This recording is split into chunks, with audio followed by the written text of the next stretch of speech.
So, for those of you who are a little bit unclear on how this comic book death and life thing goes, this Deadpool is definitely not the first comic book death that we have seen. No. We go through comic book characters faster than we go through just about anything else.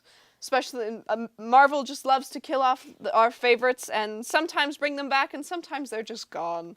But we've got an example of a couple that we personally know, that we're fond of. Hawkeye is one of the characters who passed away in Marvel. He was killed off September 2004. He came back on July 2005.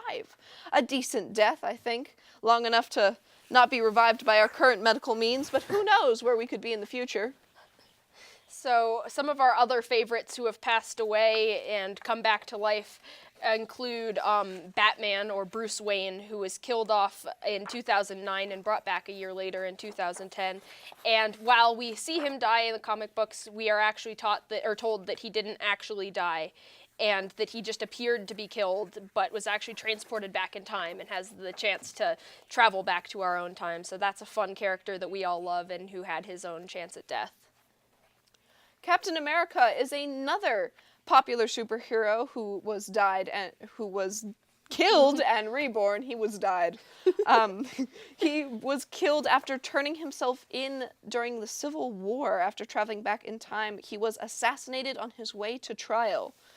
He was reanimated, supposedly. Marvel claims it was not a real death, but I believe he was pretty dead.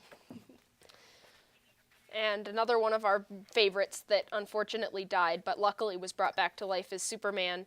And he was, it was Doomsday again in Metropolis, and everything was trying to die. But after some mass destruction, unfortunately, Superman found himself in the throes of battle and had to deliver punches, and unfortunately he died. But luckily, after several months, he was rebooted and was brought back to life. So that's great for all of the comic book fans and fans of Superman.